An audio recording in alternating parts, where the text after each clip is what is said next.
Something very strange happened with a post that the president made about cryptocurrency. That's like, if this happens, what else are you going to say? This could be exponentially explosive. Because when we go to the past and we're like, well, remember when we were skeptics about Bitcoin? It's ridiculous. Basically virtual currency, the same that you get for blasting aliens in a video game. Well, you know, Hal Finney and all this stuff, cryptocurrency, and then you're like, Julian Assange in 2011, 2012 accepts donations in Bitcoin. What? Why would he accept Bitcoin? He does. Winklevoss twins, they like Bitcoin. Yeah, those are the Facebook guys, right? Yeah. Richard Branson likes Bitcoin. Richard Branson, Elon Musk in 2014, first time he tweeted about it.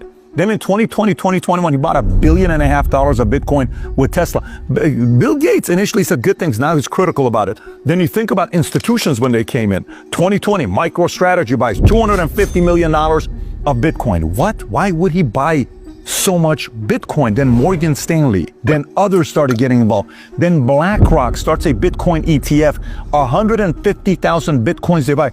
Dude, if all of these guys are now looking at this, maybe I ought to consider a little bit of my portfolio being tied to cryptocurrency.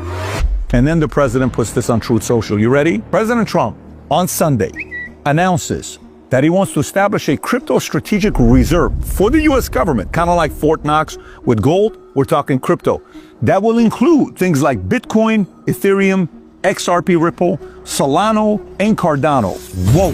The government wants to have a strategic reserve of cryptocurrency. They do. What's left after that? Is this a way of saying confirmation at the highest level that you ought to maybe consider getting into it? Maybe. We're going to talk about that today.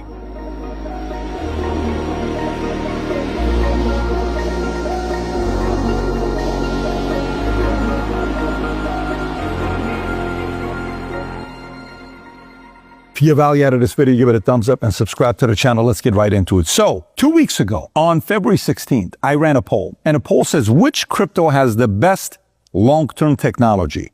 I didn't know what it was going to come up. I'm not a crypto guy. My audience is not a crypto community. It's very neutral. I put Ripple, Bitcoin, Ethereum, other, explain why. At the lowest was Ethereum, 9%. Other was 12%. Bitcoin, whom I thought was going to be 70%, was 35%, and Ripple came up at 44%. This is 179,000 people voting. So it's not 200 or 800 or 10,000. It's nearly 200,000 people voting. Then Gary Cardone retweets it and says, when people run a poll like this and they don't know what they're talking about, this is why people get confused. No problem. Then I challenge him. Why don't you run the same exact poll I run and let's see what it does on your audience? I don't know. I'm not a Ripple guy. I'm not a Bitcoin guy. I'm not an Ethereum guy. I'm a